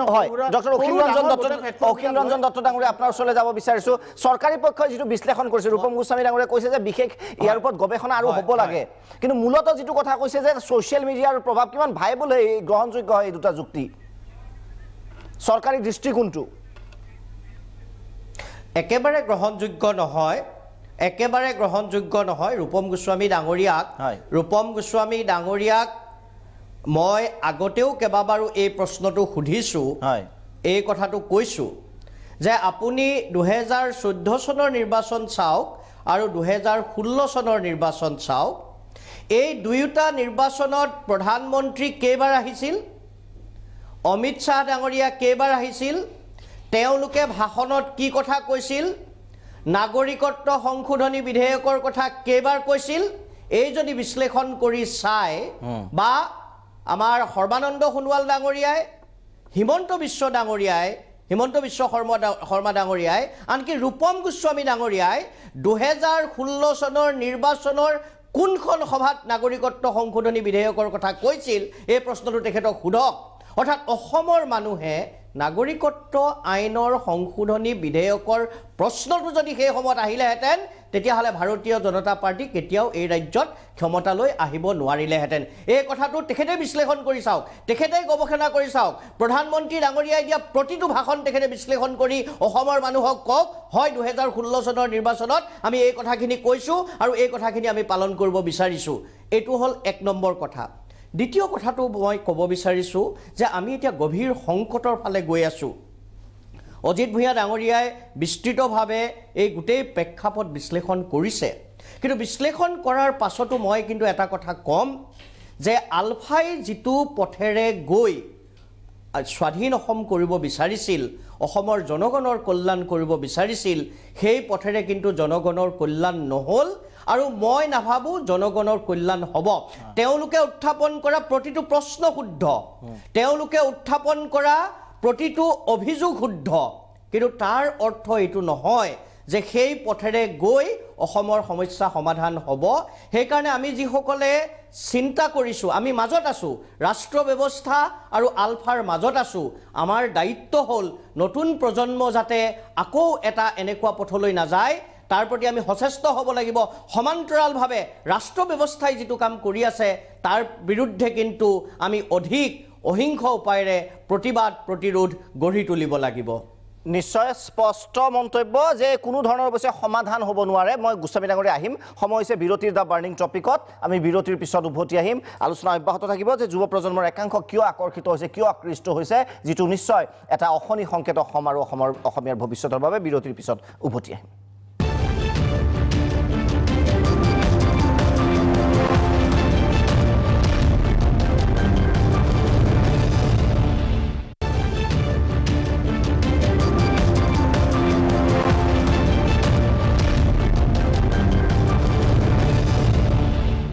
উভতি আহিছোঁ বিৰতিৰ পিছত আমি এইবাৰ পোনপটীয়াভাৱে মই যাব বিচাৰিছোঁ মৃণাল হাজৰিকা ডাঙৰীয়া আপোনাৰ ওচৰলৈ যিদৰে বিশ্লেষণ দিয়া হৈছে চৰকাৰী পক্ষৰ পৰা সেই বিশ্লেষণত আপুনি কিমান দূৰ সন্তুষ্ট যিহেতু আপুনি আছিল অভিজ্ঞতা আপুনি জানে কিয় গৈছিল আপুনিও জানে আপোনাৰ সেই আৱেগটো আছিল গতিকে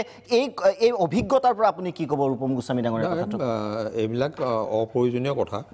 প্ৰাসংগিকতা কিছু পৰিমাণে হয়তো ক'ৰবাত থাকিব পাৰে 1% 0.1% কিবা কিন্তু মূল কথাটো হ'ল যে এই ভূখণ্ড অসম আৰু সাতভনী অঞ্চল ভাৰতবৰ্ষৰ লগত যুক্ত হোৱা দিনাখনৰ পৰা ইয়াৰ ধ্বংস আৰু অৱক্ষয় আৰম্ভ হৈছে যুগে যুগে গোটেই অসমৰ ইতিহাসটো যদি আমি চাওঁ দেখিম যে এই ভূখণ্ডৰ সম্পদৰ পৰা কলা কৃষ্টিৰ পৰা ভাষাৰ পৰা জনসংখ্যাৰ ফালৰ পৰা খিলঞ্জীয়াৰ অস্তিত্ব খিলঞ্জীয়াৰ স্বাভিমান সকলোবিলাকেই ধ্বংসৰ মুখলৈ গৈছে আৰু এইটো গোটেইটো পৰিকল্পিতভাৱে ভাৰত ৰাষ্ট্ৰই আৰম্ভ কৰা এক ব্যৱস্থাৰ মাজেৰে আজি এই তাৰিখলৈকে আহি আছে আৰু তাৰে প্ৰতিৰোধ কৰিবলৈ যাওঁতে গণতান্ত্ৰিকভাৱে যিবিলাক সংগ্ৰাম হৈছে সেই সংগ্ৰামবিলাক কোনোদিনেই সফল হোৱা নাই সদায় আপোচ হ'ব লগা হৈছে বা ৰাষ্ট্ৰৰ কঠোৰ পদক্ষেপৰ ফলত ই দুৰ্বল হ'ব লগা হৈছে বা গণতান্ত্ৰিক যিটো মূল্যবোধ ভাৰত চৰকাৰৰ বা ৰাষ্ট্ৰৰ থাকিব লাগে সেইটো নাই কাৰণতে ইয়াৰ বিকল্প হিচাপে সশস্ত্ৰ সংগ্ৰামৰ প্ৰাসংগিকতাটো আহি পৰিছে শেহতীয়াকৈ এই মই অলপ আগতেই কৈ গ'লোঁ যে সেই NRCৰ পৰা বিদেশী খেদা অসম চুক্তিৰ পৰা আৰম্ভ কৰি আহি পেলাই এতিয়া আকৌ নতুনকৈ এইখিনি বিদেশী জাপি দিবলৈ বিচৰা এই যিটো ষড়যন্ত্ৰ এই ষড়যন্ত্ৰটোৰ বিৰুদ্ধত প্ৰতিবাদটো হৈ আছে কিন্তু এই প্ৰতিবাদটো হোৱাৰ পিছতো চৰকাৰে এই প্ৰতিবাদৰ কিবা মূল্য দিছে নেকি গুৰুত্ব দিছে নেকি যদি নিদিয়ে গণতান্ত্ৰিক ব্যৱস্থাটোৰ যদি কোনো মূল্যই নাই তেতিয়াহ'লে তাৰ অসমৰ খিলঞ্জীয়া ভূমিপুত্ৰসকলৰ মানে বিকল্প পন্থাটো কি থাকিব নিশ্চয়কৈ সশস্ত্ৰ পন্থাই থাকিব সশস্ত্ৰ পন্থা ভাল বেয়া সেইটো পিছৰ কথা কিন্তু বিকল্প ৰাস্তা এটাতো লাগিব আৰু সেই বিকল্প ৰাস্তাটোৱে যিহেতু এক্সিষ্টিং এটা শক্তি আছে আলফা স্বাধীন বুলি পেলাই গতিকে তালে সহজে গতি কৰিব পৰাকৈ এটা ব্যৱস্থা গতিকে চৰকাৰে সেই বিষয়সমূহত আসলে মন দিয়াৰ প্ৰয়োজন চৰকাৰে এইটো নকৰেও কাৰণ অসম ভূখণ্ডৰ ইয়াৰ মানুহখিনিক তেওঁলোকে ভাৰতীয় নাগৰিক বুলি ভবাই নাই চৰ্দাৰ বল্লভভাই পেটেলে নেহেৰুলে লিখা ঐতিহাসিক চিঠিৰ যিটো তথ্য সেইটোৰ আধাৰত এই ভূখণ্ড শাসন কৰি আছে ভাৰত ৰাষ্ট্ৰই 1947 চনৰ পৰা আৰু তাৰ কাৰণতে আজি এই সমগ্ৰ ভূখণ্ডৰ খিলঞ্জীয়া মানুহৰ এই অৱস্থাটোলৈ আহি পৰিছে এতিয়া কথাটো এইটো হ'ল যে অলপ আগতে এজন বক্তাই কৈ গৈছে যে সহস্ত্ৰ পন্থাৰে কোনো সমস্যাৰ সমাধান নহয় বা কোনো লক্ষ্যত উপনীত হোৱাৰ কোনো উদাহৰণ নাই বুলি কৈছে মই তাৰ বিপৰীতটো কৈছোঁ কেৱল ভাৰতবৰ্ষৰ বাহিৰে বাকী যিমানবিলাক নতুন ৰাষ্ট্ৰ গঠন হৈছে বা এই ধৰণৰ সংগ্ৰাম হৈছে সকলোবিলাকতে সহস্ত্ৰ পন্থাৰ জৰিয়তেহে হৈছে কিন্তু এতিয়া কথাটো হ'ল যে আমি তাৰ কাৰণে সহস্ত্ৰ পন্থাটোক আমি ওকালতি কৰা নাই ইয়াৰ বহুতবিলাক ভুল ভ্ৰান্তি আছে নেতৃত্বৰ দুৰ্বলতা আছে বহুবিলাক ভুল ভ্ৰান্তি আছে নেতৃত্বৰ দুৰ্বলতা আছে আৰু জনগণক ইয়াৰ লগত জড়িত কৰি পেলাই গণযুদ্ধৰ পৰ্যায়লৈ লৈ যাব পৰা সেই পৰিস্থিতিটো নেতৃত্বই তৈয়াৰ কৰিব নোৱাৰাৰ কাৰণত আজি এই অৱস্থাটোলৈ আহিব লগা হ'ল কিন্তু তাৰ মানে এইটো নহয় যে আমাৰ গোটেই অস্তিত্বটো শেষ কৰি পেলাই বা তাক আমি মানি লৈ মেলি পেলাই আমি আঁঠুকাৰি জীয়াই থাকিম আমাৰ সন্মুখতে বহিৰাগত কোনোবা বিদেশী লোকে আহি পেলাই আমাকে মানে তুচ্ছ তাচ্ছিল্য কৰিব আমাক ধমকি দিব তাৰ বিপৰীতত আমি মনে মনে মানে শান্তি সম্প্ৰীতিৰ কথা কৈ থাকিম এই কথাটোতো ইমান সহনীয়তা নহ'ব অজিত কুমাৰ ভূঞা ডাঙৰীয়া আপোনাৰ ওচৰলৈ আহিব বিচাৰিছোঁ কেইবাটাও প্ৰসংগ উত্থাপিত হৈছে অখিল ৰঞ্জন দত্তই যিটো কথা কৈছে এই কথাবোৰ আগতেও আলোচনা হৈছিল আৰু এইটো ঠিক যে এই আন্দোলনৰ এই পথ শুদ্ধ হয়নে নহয় স্বাধীন অসম সম্ভৱ হয়নে নহয় এইটো এটা বিতৰ্কিত বিষয় কিন্তু এই দাবীটো এটা ৰাজনৈতিক দাবী এই কথাটো আমি কৈ আহিছোঁ আৰু আমাৰ বুদ্ধিজীৱীসকলৰ সমাজ বিজ্ঞানীসকলৰ চিন্তাশীল মহলে ভুলবোৰ তুলি ধৰে এইটো তেওঁলোকৰ কাম কিন্তু এনেকুৱা কিছুমান সংগ্ৰামত আৰু অসমৰ দৰে এখন ৰাজ্যত এটা জটিল পৰিস্থিতি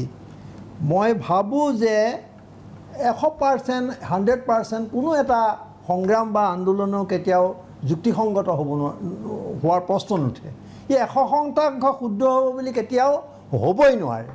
গতিকে মূল কথাটো হৈছে অকণমান হাজৰিকাৰ কথাত ওলাইছে যে এটা গণসংগ্ৰাম অবিহনে এনেধৰণে বিচ্ছিন্নভাৱে কৰা সশস্ত্ৰ সংগ্ৰামে মুক্তি আনিব নানে এইটো এটা খুব বিতৰ্কিত বিষয় এটা সুকীয়া আলোচনা দাবী কৰাৰ এইবোৰ আমি আগতে আলোচনা কৰিছোঁ কিন্তু মোৰ প্ৰশ্ন হ'ল যিটো মৃণাল হাজৰিকাও তাৰ কাৰণে নিশ্চয় দায়ী যে ইমান টকা পইচা তোলা হ'ল ইমান ল'ৰাবোৰ তালৈ গ'ল ইমান মানুহে মৃত্যুক সাৱটি ল'লে এটা ত্যাগ কৰিলে এইটো নহয় যে তেওঁলোক সন্ত্ৰাসবাদী গাঁৱৰ ৰাইজে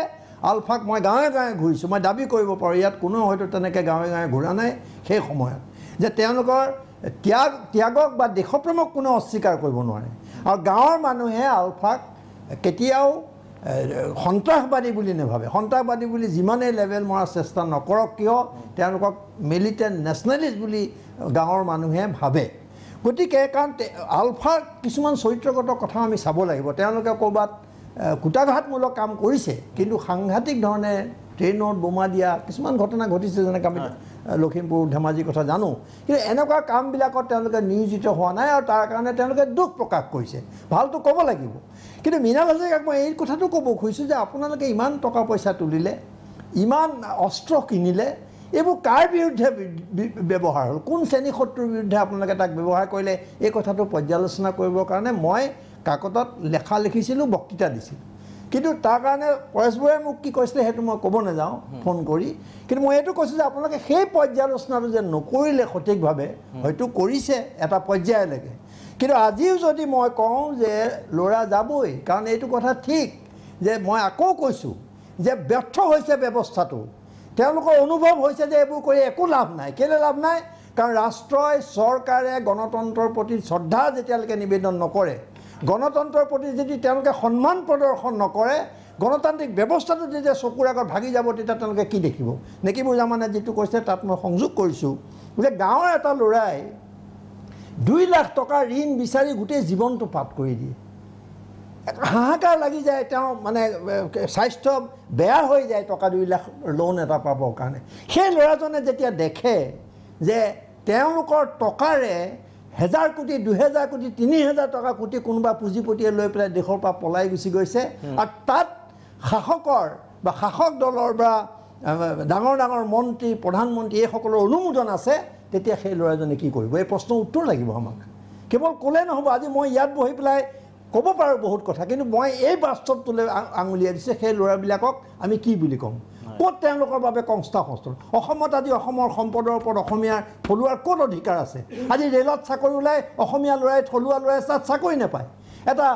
বিভাগত চাকৰি ওলাব তাত নাপায় এটা ঠিকা ওলাব তাত থলুৱা মানুহে অংশগ্ৰহণ কৰিব নোৱাৰে এই কথাবিলাক গোটেই যিবোৰ ব্যৱসায় আছে তাক কোনে আজি হস্তগত কৰিছে আজি তিনিচুকীয়াৰ পৰিস্থিতি আজি গুৱাহাটীৰ পৰিস্থিতি একে নহয় গতিকে এই ল'ৰাবোৰে চকুৰ আগত দেখিছে আজি পাটিদাৰ আন্দোলনত তাততো কোনো বয়োজ্যেষ্ঠ মানুহে নেতৃত্ব দিয়া নাই হাৰ্দিক পেটেল নামৰ এটা ডেকা ল'ৰাই তাত নেতৃত্ব দিছে মই নামটো চাগে ভুল কৰা নাই এটা ডেকা ল'ৰাই তাত নেতৃত্ব দিছে গতিকে এই যুৱ প্ৰজন্মৰ দৃষ্টিকোণৰ পৰা আমি বস্তুটো চাব লাগিব গতিকে উত্তৰ পূৰ্বাঞ্চলত মই আকৌ কৈছোঁ প্ৰথমে কৈছিলোঁ যে এটা সামৰিক প্ৰশ্ন হিচাপে আইন শৃংখলাৰ প্ৰশ্ন হিচাপে তেওঁলোকে লৈছে ইয়াক কেতিয়াও জাতিৰ প্ৰশ্ন হিচাপে লোৱা নাই আজি হিন্দু নাগৰিকত্ব আইনখন আনি তেওঁলোকে অসমক পৰীক্ষাগাৰ হিচাপে ব্যৱহাৰ কৰিছে তেওঁলোকে অসমীয়াক ধ্বংস কৰিব খোজা হৈছে যি অখিল ৰঞ্জন দত্তই ক'লে যে কোনজন নেতাই এই আইনখনৰ কথা কৈছিলে তেতিয়া এটা প্ৰতাৰণাৰ প্ৰবঞ্চনাৰ ৰাজনীতি মই কেৱল কোৱা নাই বিজেপি আগতেও গোটেই 70 বছৰৰ ৰাজনীতি প্ৰতাৰণাৰ প্ৰবঞ্চনাৰ ৰাজনীতি কিন্তু বিজেপিৰ দিনত সি এটা ভয়ংকৰ ৰূপ ধাৰণ কৰিছে যিটোৰ কাৰণে মানুহ ক্ষোভত জ্বলিছে মই কৈছোঁ এইটো যে যিদিনাখন আলফা দুভাগ কৰিলে বা আত্মসমৰ্পণ কৰিলে সেইদিনা আলফা শেষ হ'ল বুলি কোৱা হ'ল কিন্তু এইটো ছ'চিয়েল মিডিয়াৰ কথাটো এইকাৰণেই নহয় যে তেতিয়াও চোৰাংচোৱাৰ প্ৰতিবেদনত এইটো কথা ওলাই আছিল যে বহুত ল'ৰা উজনিৰ বহুত ল'ৰা নামনিৰ বহুত ল'ৰা আলফা অভিমুখে গৈছে এইটো চৰকাৰৰ চোৰাংচোৱাই কৈছিলে কিন্তু এতিয়া যিহেতু ছ'চিয়েল মিডিয়া আহিলে গতিকে তেওঁলোকে তাক এটা হয়তো গ্লৰিফাই কৰিছে হয় কিন্তু মই কৈছোঁ যে এটা ধাৰাবাহিকভাৱে চলি আছে আৰু এই ল'ৰাবোৰক আমি ভুল দেখুৱাই দি কৈ আনিব এইকাৰণে নোৱাৰোঁ কাৰণ তেওঁলোকে ক'তো আস্থা ৰাখিব পৰা নাই তেওঁলোকৰ কাইলৈ যি হয় হ'ব তেওঁলোকে জীৱনটো দি পেলাই তেওঁলোক ওলাই গৈছে কোনো ফূৰ্তিত তেওঁলোক যোৱা নাই গতিকে আৰু এটা কথা মই ক'ব খুজিছোঁ যে উত্তৰ পূৰ্বাঞ্চলত যেতিয়া একোটা আন্দোলন হয় ব্যাপক আন্দোলন হয় তাত কি দৃষ্টিভংগী লয় দিল্লী আমি দেখি আহিছোঁ আৰু ইয়াত চুক্তিকেন্দ্ৰিক ৰাজনীতি প্ৰতিখন ৰাজ্যৰ লগত এটা চুক্তিকেন্দ্ৰিক ৰাজনীতিলৈ তেওঁলোক গুচি যায় আৰু সেই চুক্তিখনৰ অৱস্থা কি হয় মই ক'ব লাগিব নেকি মেঘালয়ত কি হ'ল মিজোৰামত কি হ'ল ক'ত লাভ হৈছে অসম চুক্তিৰ কি হ'ল গতিকে চুক্তিকেন্দ্ৰিক ৰাজনীতি তেওঁলোকে বিশ্বাস কৰে তেওঁলোকে বিভাজন আনিব খোজে আৰু সেইমতে এটা চুক্তি কৰি পেলাই গোটেই সমস্যাটো তেওঁলোকে হেঁচা মাৰি ধৰিব খোজে। এই কথাটো আমি দিল্লীত কৈছিলোঁ যে আপোনালোকে এইটো যেতিয়ালৈকে কৰিব, পৰেশ বৰা থাকক নাথাকক, পৰেশ বৰা নাথাকিলেও এছাম ল'ৰাই হয়তো এই পথেদি অগ্ৰসৰ হ'বলৈ বাধ্য হ'ব। এইটো বাস্তৱ। এইটো যেতিয়ালৈকে চৰকাৰে নুবুজে, দিল্লীয়ে নুবুজে, দিছপুৰে নুবুজে, তেতিয়ালৈকে এই পৰিস্থিতিৰ কথা আমি পাতি থাকিলেও ইয়াৰ কোনো সমাধান আমি বিচাৰি নাপাওঁ। নিশ্চয় মূল সমস্যাটো বুজি পাব লাগিব, তাৰ পিছত সমাধানৰ কথা পাতিব লাগিব। সময় হৈছে বিৰতিৰ পিছত আমি উভতি আহিম দ্য বাৰ্নিং টপিকলৈ।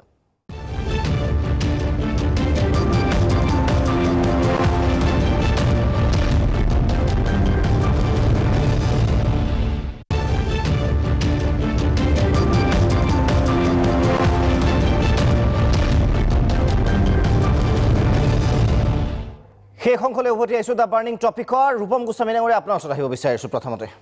চাওক, মই কমল মেধি ডাঙৰীয়া এটা কথা কৈছিলে যে সেই কথাত মই এটা কথা ক'ব বিচাৰিছোঁ যে তেওঁ যেনেকৈ শিলাদিত্যৰ কথা কৈছে তেনেধৰণে তেওঁলোকৰো কিন্তু কমলাক্ষ পডকাষ্টো বহুত ধৰণৰ সেনেকুৱা ধৰণৰ বক্তব্য ৰাখিছে। আৰু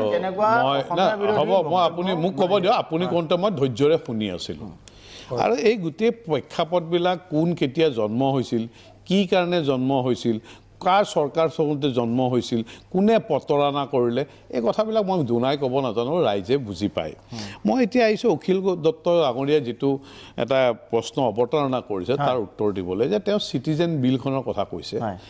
যে চাওক, 1955 এখন এক্ট, আৰু এইখন সময়ে সময়ে বহুতবাৰ এমেণ্ডমেণ্ট হৈছে, প্ৰায় 6-7বাৰ এমেণ্ডমেণ্ট হৈছে। আৰু 1987 এবাৰ এমেণ্ডমেণ্ট হৈ 2004 চনলৈ কৰিছিল। কিন্তু তেতিয়া আমি কিন্তু কাৰো বক্তব্য বা এনেকুৱা ধৰণৰ আমি কথা বতৰা শুনা নাই। যাই নহওক, এতিয়া হৈছে, এইটো বেয়া হোৱা বুলি মই নকওঁ। আৰু এটা কথা আপুনি চাওক, তাত 31 ডিচেম্বৰ 2014 এটা ডেট, কাট অফ ডেট কৰা হৈছে। আগতেতো ইয়াত কোনো ডেটেই নাছিল। ভাৰতবৰ্ষত থাকি পেলাই 11 বছৰ থাকি যিকোনো মানুহে চিটিজেনশ্বিপ এক্টৰ কাৰণে এপ্লাই কৰিব পাৰে। আপুনি এটা কথা, যিটো স্পিৰিট, এই স্পিৰিটটো যেতিয়া দেশ বিভাজন হৈছিল, এই বিভাজনৰ সময়ত নেহেৰু হওক, পাটিল হওক স্পষ্টভাৱে কৈছে, তাত যদি ধৰ্মীয়ৰ কাৰণে, অতিশয্যাৰ কাৰণে কোনোবা আহিব লগা হয়, তেতিয়াহ'লে নিশ্চিতভাৱে আমি ইয়াত তেওঁলোকক শৰণাৰ্থী দিব লাগিব। আৰু শৰণাৰ্থী আৰু অনুপ্ৰৱেশকাৰী এই দুটা বেলেগ বিষয়। আজি কিন্তু যিসকলৰ পৰা আমাৰ থ্ৰেট আছে, সেই বিষয়টো প্ৰায় নাইকিয়া হৈ গ'ল। আৰু মই চিটিজেনশ্বিপৰ বিলৰ কথা এটা স্পষ্টতাৰে কৈছোঁ, এই গোটেই বিষয়টো হ'ল ভাৰতবৰ্ষৰ প্ৰেক্ষাপটত। আৰু ভাৰতীয় জনতা পাৰ্টীয়ে জন্ম লগ্নৰ পৰা এটা কথা বিশ্বাস কৰে যে হিন্দু ভাৰতত কেতিয়াও বিদেশী হ'ব নোৱাৰে। গতিকে ইয়াৰ কাৰণে আৰু দুনাই কোৱাৰ কোনো প্ৰয়োজন নাই। গতিকে অখিল দত্ত ডাঙৰীয়াই যিটো কথা কৈছে যে যদি আমি তাৰ সপক্ষে কথা হ'লো হয় তেতিয়া আমি জয়ী হয়, এনেকুৱা নহয়। আৰু অখিল ৰঞ্জন দত্ত ডাঙৰীয়া যিহেতু তেওঁ লেফ্ট আইডিঅলজিত বিশ্বাসী, গতিকে তেওঁ নিশ্চিতভাৱে মোক অপ'জ কৰিবই। ভাৰতীয় জনতা, আমি যিহেতু ৰাইট আইডিঅলজিত বিশ্বাসী, এইটো স্বাভাৱিক, অস্বাভাৱিক একো নহয়। কিন্তু মই এটা কথা আচৰিত ধৰণে পাওঁ যে লেফ্ট আইডিঅলজিত বিশ্বাসী, মোৰ তাত ক'ব লগা একো নাই। কিন্তু ভাৰতবৰ্ষত নাই, মোৰ একো ক'ব লগা নাই। মই এইকাৰণে কৈছোঁ তেওঁ মোক অপ'জ কৰাটো নিশ্চিত, এইটো স্বাভাৱিক, অস্বাভাৱিক নহয়। কিন্তু ভাৰতবৰ্ষত যেতিয়া চাইনাই অসমক আক্ৰমণ কৰিছিল, তেতিয়া কিন্তু লেফ্টসকলে ক'ব লাগিব। এইবিলাকৰ লগত লিংক আছে। কিয় লিংক আছে?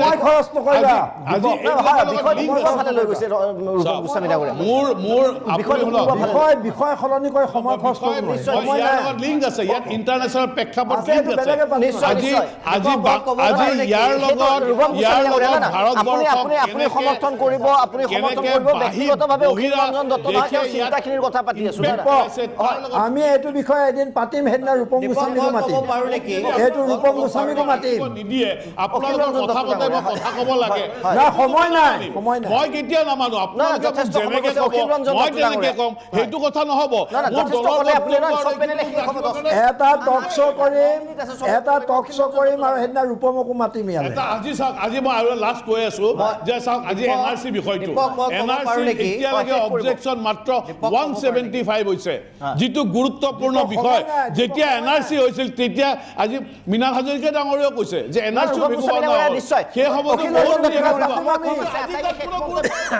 এইটো বিষয় পাতিম।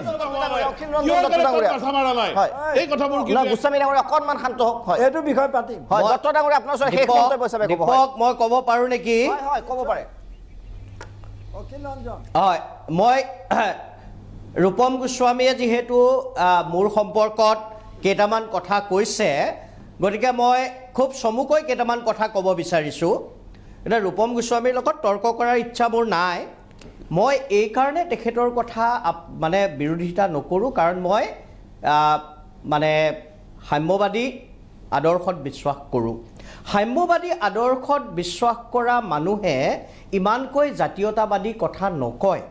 কিন্তু আমি যি কথা আজি কৈ আছোঁ সেয়া জাতীয়তাবাদৰ কথা কৈ আছোঁ সেই কথাটো তেখেতে মনত ৰখা উচিত বাৰে বাৰে এটা বিভ্ৰান্তি সৃষ্টি কৰিছে এই যিখন বিধেয়ক সেই বিধেয়কত 31 ডিচেম্বৰ 2014 নাই তেখেতে এই কথাটো কিয় বাৰে বাৰে ভুল কৰিছে আগৰ যিকেইখন নিৰ্দেশনা আছিল সেই নিৰ্দেশনাত এই কথাটো আছিল এতিয়া আমাৰ মৌলিক যিটো মৌলিক প্ৰশ্ন গোস্বামী আপুনি শুনক আমাৰ যিটো মৌলিক প্ৰশ্ন যে চৰকাৰখন সংবিধানৰ প্ৰতি দায়বদ্ধ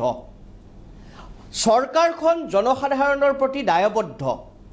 আজি নিৰ্বাচিত চৰকাৰখনে জনসাধাৰণৰ কাৰণে কি কৰিছে আজি অজিত ভূঞা ডাঙৰীয়া হয়তো ভাবিছে যে মই ইউনিভাৰ্চিটি প্ৰফেচৰ সেইকাৰণে চৰকাৰক ভয় কৰি আলফাক বিৰোধিতা কৰিছোঁ মুঠেই নহয় যে আলফা সম্পৰ্কে মই মোৰ দৃষ্টিভংগী দাঙি ধৰিছোঁ মই কৈছোঁ আলফাই উত্থাপন কৰা প্ৰশ্নবিলাক শুদ্ধ আলফাই উত্থাপন কৰা প্ৰশ্নবিলাক প্ৰাসংগিক কিন্তু আলফাক লৈ অসমৰ যোৱা 3টা দশকৰ যিটো অভিজ্ঞতা সেই অভিজ্ঞতাৰ আধাৰত এই কথা কৈছোঁ যে সেই পথেৰে আমাৰ সমাধান সূত্ৰ নাই বা হোৱাৰ সম্ভাৱনা কম তাৰ অৰ্থ এইটো নহয় যে ৰাষ্ট্ৰ ব্যৱস্থাই কৰি থকা এই প্ৰতাৰণা আৰু প্ৰশাসনক আমি সমৰ্থন কৰিম হয় আজি এইখন চৰকাৰে এটাৰ পাছত আনটো প্ৰতিষ্ঠান শেষ কৰিছে বিশ্ববিদ্যালয়ক টাৰ্গেট কৰিছে CBIক টাৰ্গেট কৰিছে RBIক টাৰ্গেট কৰিছে কালিলৈ সুপ্ৰিম কোৰ্টক টাৰ্গেট কৰিব গতিকে এনেকুৱা এটা ব্যৱস্থাত মানুহ হতাশগ্ৰস্ত হৈ গণতান্ত্ৰিক ব্যৱস্থাটোৰ প্ৰতি মোহভংগ হৈ সহস্ৰ সংগ্ৰামৰ ফালে যাব কিন্তু এই সহস্ৰ সংগ্ৰামেও ভাৰতবৰ্ষৰ নিচিনা প্ৰেক্ষাপটত যোৱা 7টা দশকৰ যিটো অভিজ্ঞতা সেই অভিজ্ঞতাৰ ভিত্তিত কৈছোঁ হয়তো সমাধান সূত্ৰ নিশ্চয় অজিত কুমাৰ ভূঞা ডাঙৰীয়া সময় কমি আহিছে ভূঞা ডাঙৰীয়া আপোনাৰ ওচৰত গৈছোঁ প্ৰথম কথা ৰূপম গোস্বামী এটা ভুল তথ্য দিলে এইটো ইতিমধ্যে অখিল ৰঞ্জন দত্তই কৈছে আৰু অখিল ৰঞ্জন দত্তই অলপমান মোৰ কথাটো অপব্যাখ্যা কৰিলে মই এইটো কোৱা নাই যে তেওঁ বিশ্ববিদ্যালয়ত থাকি এইটো কথা মই কেতিয়াও এবাৰলৈ কোৱা নাই খালি মই কৈছোঁ যে আমি যিবোৰ মানুহে কওঁ বা বুদ্ধিজীৱী মহলে বিশ্ববিদ্যালয়ৰ অধ্যাপকসকলে যিবোৰ কথা কয় সেই কথাবিলাকৰো গুৰুত্ব কিয় কমি আহিছে কিয় যুৱ প্ৰজন্মই এই কথাবোৰ শুনিব খোজা নাই এই কথাটো চিন্তা কৰাত কি অসুবিধা আছে আৰু বৰং মই এই কথাটো স্বীকাৰ কৰিছোঁ যে এই লাইন তেওঁলোকৰ গণসংগ্ৰাম অবিহনে যিটো সহস্ৰ সংগ্ৰাম আগুৱাইছে আৰু গণসংগ্ৰাম আৰম্ভ নোহোৱাকৈ সহস্ৰ সংগ্ৰাম আৰম্ভ কৰি দিয়াটো ভুল হৈছে এইবোৰ কথা বহুত আলোচনা হৈছে কিন্তু আজি আমাৰ আলোচনা এটা হৈছে যে যুৱ প্ৰজন্ম কিয় আকৰ্ষিত হৈছে ইমান তেওঁলোকৰ চকুৰ সন্মুখত গুপ্ত হত্যা পৰ্যন্ত হ'ল নৃশংসভাৱে যুৱক যুৱতীক হত্যা কৰা হ'ল ধৰ্ষণ কৰা হ'ল ঘৰে ঘৰে মানৱ অধিকাৰ লংঘন কৰা হ'ল এইখন ছবি দেখি থকাৰ পিছতো আজি ডেকা ল'ৰাবোৰে কিয় ভয় কৰা নাই কিয় ভয় নকৰি তেওঁলোক আকৌ আলফালে গতি কৰিছে এই কথাটো যদি চিন্তা নকৰে চৰকাৰে বা ৰাষ্ট্ৰই বা আমাৰ চিন্তাশীল মহলে তেতিয়াহ'লে আমি উত্তৰ নাপাম মোৰ এইটোহে আছিল বক্তব্য আৰু মই এইটোৰ লগত ক'ব খুজিছোঁ যে আজি এইখন চৰকাৰে গণতন্ত্ৰক গোটেই অনুষ্ঠান প্ৰতিষ্ঠানবোৰ লাহে লাহে ধ্বংসমুখী কৰি আনিছে আজি এতিয়া অখিল ৰঞ্জনে ক'লে যে CBI RBI বিশ্ববিদ্যালয় সকলোতে কি অৰাজকতা চলিছে আমি দেখিছোঁ গতিকে আজি প্ৰতিবাদী যিসকলে গণতন্ত্ৰ আমি কৈছোঁ যে গণতন্ত্ৰক আপোনালোকে সন্মান জনাওক যাতে এই মানুহবিলাকে গণতন্ত্ৰৰ ওপৰত আস্থা হেৰুৱাই সহস্ৰ সংগ্ৰামমুখী নহয় এই কথাটো আমি স্পষ্ট কৈছোঁ আমি বিচৰা নাই যে সেই পথে তেওঁলোক যাওক কিন্তু আমি কৈছোঁ যে আপোনালোকে যদি এনেধৰণে গণতন্ত্ৰক অশ্ৰদ্ধা কৰে গণতন্ত্ৰক সন্মান নকৰে তেতিয়াহ'লে ল'ৰাবোৰ যাবলৈ বাধ্য হ'ব সেই পথেদি এই কথাটো এটা পৰ্যবেক্ষণ এতিয়া আজি যিসকলে ভাৰতবৰ্ষত প্ৰতিবাদ কৰিছে তেওঁলোকক আৰবান নক্সালাইট বুলি পেলাই তেওঁলোকৰ গাত চাপ মাৰি দিয়া হৈছে ইয়াত যিসকলে প্ৰতিবাদ কৰিছে মাওইষ্ট বুলি কোৱা হৈছে বিভিন্ন সময়ত সেইকাৰণে কৈছোঁ যে ইয়াৰ পৰা যদি শিক্ষা নলয় চৰকাৰে ইয়াৰ পৰা যদি শিক্ষা নলয় বিভিন্ন সংগঠনে বিভিন্ন চিন্তাশীল মহলে তেতিয়াহ'লে আমি ইয়াৰ কিন্তু কোনো সমাধান বিচাৰি নাপাওঁ নিশ্চয় অনুষ্ঠান প্ৰায় শেষ কৰিব হৈছে মাত্ৰ কেইটামান ছেকেণ্ড বাকী আছে মই আটাইৰে চুটি কমেণ্ট ল'ম নেকিবোৰ জামান ডাঙৰীয়াৰ পৰা আৰম্ভ কৰিম খুব যোনে শাসনত নাথাকক সি কংগ্ৰেছ হওক বিজেপি হওক দুয়োটাৰ চৰিত্ৰটো একেই হয় এটা মুদ্ৰাৰ ইপিঠি সিপিঠি যেনেকৈ আজি বিজেপিত চিলাৰিত মৃণাল শইকীয়া প্ৰমুখ্যে জয়ন্ত মল্ল বৰুৱাকে আৰম্ভ কৰি কংগ্ৰেছৰো তেনেকৈ সুস্মিতা দেৱ বা সিদ্দিক আহমেদ একেটাই বস্তু পৰেশ বৰুৱা এটা প্ৰতিবেদন আলোচনাৰ মূল বিষয়টোৰ পৰা আচলতে উদ্দেশ্য প্ৰণোদিত কিছুমান বক্তাই আঁতৰি যাব বিচাৰিছে মূল আজি যিটো এনালাইচিছ কৰা দৰকাৰ আছিলে যে হয় এই ল'ৰাবিলাক যে আলফালে গৈছিলে বা গৈ আছে তেওঁলোক দেশপ্ৰেমিক তেওঁলোকে অসমীয়া জাতিটোক ভাল পায় অসমৰ খিলঞ্জীয়া মানুহৰ অস্তিত্ব ৰক্ষাৰ কাৰণে তেওঁলোক গৈছে বা এটা দীঘলীয়া সংগ্ৰাম চলি আছে এই সংগ্ৰামৰ প্ৰাসংগিকতা আমি নুই কৰিব নোৱাৰোঁ কিন্তু এটা এনালাইচিছ খুব দৰকাৰ আছিলে কি কাৰণে ইমান প্ৰাসংগিকতা থকাৰ পিছতো মৃণাল হাজৰিকাৰ দৰে নেতাসকল কি কাৰণে উভতি আহিলে এই কথাটো শুনাৰ আজি আচলতে প্ৰয়োজন আছিলে দুই নম্বৰ কথাটো হ'ল এই যে নতুন ল'ৰা ছোৱালীবিলাক গৈ আছে আল্টিমেটলি শেষত গৈ এই সংগ্ৰামখনৰ কি অৱস্থালৈ গতি কৰাৰ সম্ভাৱনা আছে বা বৰ্তমান পৃথিৱীৰ প্ৰেক্ষাপটত ভাৰতবৰ্ষৰ প্ৰেক্ষাপটত এই ধৰণৰ সহস্ৰ সংগ্ৰামে কি ৰূপ ল'ব পাৰে বা কিমান তাৰ পৰা এটা ৰিজাল্ট আহিব পাৰে এই কথাবিলাকৰো এনালাইচিছ হোৱাটো দৰকাৰ নিশ্চয় কিয় হৈছে আজি আমি সেইটো নিশ্চয় সেই বিষয়ে আলোচনা হ'ব হাজৰিকা ডাঙৰীয়া খুব চমুকৈ আপোনাৰ মন্তব্যটো শেষ কৰিম কেইটামান ছেকেণ্ড বাকী আছে ৰাষ্ট্ৰৰ যিটো চৰিত্ৰ আমি আৰম্ভণিৰ পৰা দেখি আহিছোঁ সেইটোত এই গণতান্ত্ৰিক ব্যৱস্থাৰ জৰিয়তে যে অসমৰ ৰাইজে কিবা এটা উদ্ধাৰ পাব সেইটো আমি আশা কৰা নাই আৰু তাৰ বিকল্প হিচাপে সহস্ত্ৰ ধাৰাটো চলি আছে আৰু চলি থাকিব নিশ্চয় ইয়াৰ কিবা এটা সমাধান হ'ব নহয় সেইটো পিছৰ কথা সেইটো সময় নিৰ্ণয় কৰিব কিন্তু এই ধাৰাটো চলি থাকিব যেতিয়ালৈকে ৰাষ্ট্ৰৰ চৰিত্ৰটো গণতান্ত্ৰিক নিশ্চয় ফিৰিঙতিৰ পৰা খাণ্ডৱ দাহ হোৱাৰ হাজাৰটা উদাহৰণ আছে গতিকে প্ৰব্লেম ক'ৰবাত এটা হৈছে সমস্যা ক'ৰবাত এটা হৈছে বেমাৰ ক'ৰবাত এটা হৈছে চৰকাৰী পক্ষৰ কাম বেমাৰটো কিয় হৈছে বিচাৰি উলিয়াওক আৰু তাৰ প্ৰতিৰোধ কৰাৰ ব্যৱস্থা কৰক মই দীপক শৰ্মাই দ্য বাৰ্নিং টপিকৰ পৰা বিদায় লৈছোঁ ধন্যবাদ